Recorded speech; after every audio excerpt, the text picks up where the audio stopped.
नमस्ते। Aquaculture diary YouTube channel में सबको स्वागत है। आज मैं जो विंटर सीजन में कौन सा मछली का ब्रीडिंग होता है उसका बारे में चर्चा करेंगे। इसके बारे में बहुत सारी सवाल है जो कौन सा मछली ये विंटर में ब्रीडिंग कर सकता, तो इसके बारे में जो बताना है मेरा, या फूड फिश का जो है अभी अमूर का और हमारा जो कॉमन का इसको ब्रीड कर सकता है उसका। और जैसा ऑर्नामेंटल का है उसमें कोई कार्प है और गोल्ड फिश इसको ब्रीड कर सकता है। इसके अलावा और भी एक है कोरी कैट है और ये जो मछली ब्रीड कर सकता है। तो अभी फूड फिश का जो है मतलब हमारा कॉमन कार्प है और अमूर कार्प है, इसको नॉर्मली तो ब्रीडिंग हो सकता है, लेकिन उसको बारे में तो मेल फीमेल अच्छा से होना चाहिए।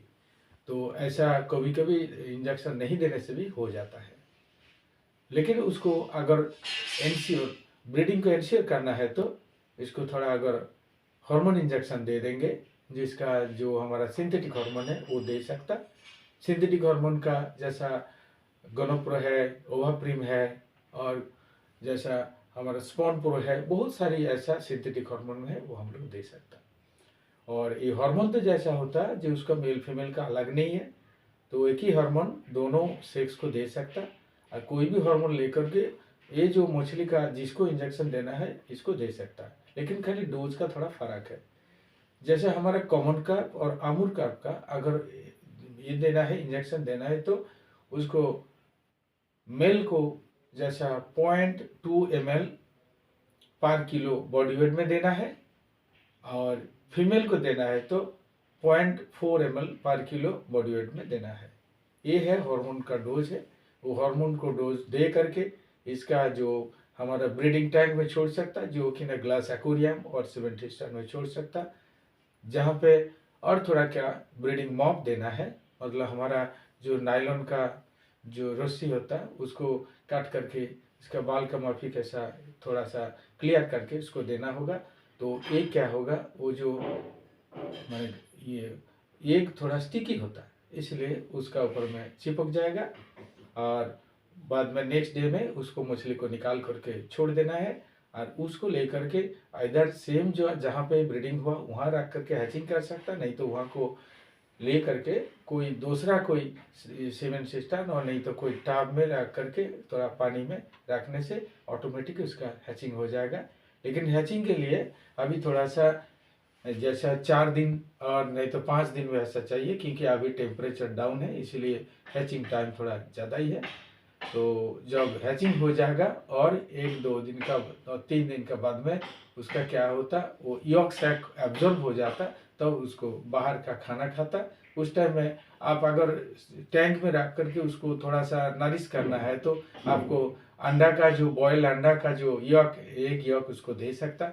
अगर नहीं होगा तो अगर सीधा अगर तालाब में छोड़ना है तो आप तालाब में जैसा तैयार करके वहाँ पे जहाँ पे प्लांटन है वहाँ पे नर्सरी पॉट में छोड़ सकता है। ये है। और जो अभी जो ऑर्नामेंटल फिश का भी जो कोई कार्प है और गोल्ड फिश है, कोई कार्प को थोड़ा बहुत को भी डोज देना पड़ता, जैसा 0.2 ml और 0.4 ml पर kg बॉडी वेट, वो जो मेल और फीमेल के वो जो देना होगा, फीमेल को ज़्यादा होता है और मेल को थोड़ा कम थी होता, दे करके छोड़ने से भी इसका भी ऑलमोस्ट तो सेम तरीका में ब्रीडिंग होता। मतलब उसको ब्रीडिंग मॉप देना होगा जहाँ पे वो अंडा फंसेगा, और भी ऑटोमेटिक उसको टाप में रखने से वो हैचिंग हो जाता है।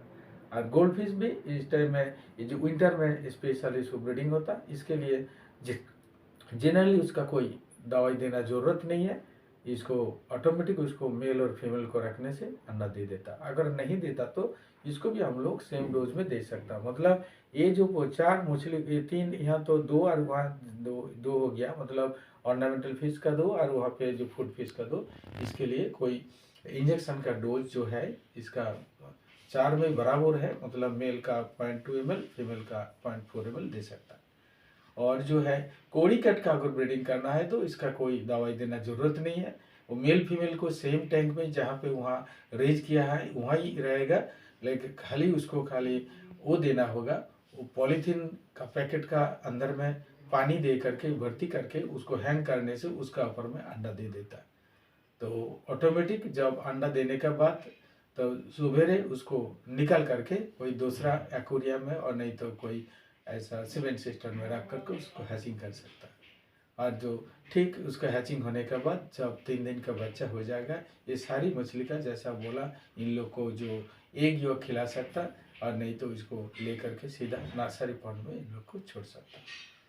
तो ये है मोटा मोटी इन लोग का ब्रीडिंग का जो प्रोटोकॉल है, इसको हिसाब से आप करिए और भी अच्छा होगा। इसका बारे में अलग अलग से भी कुछ वीडियो है हमारा ये चैनल में एक्वाकल्चर डायरी में। तो ये चैनल में आप अगर देखेंगे तो ये मछली का बारे में और भी जैसा पहला इसका पहला भी मैं डिस्कस किया है, वो उसमें भी वो काफ़ी सारी आपका इन्फॉर्मेशन मिल जाएगा। नमस्ते।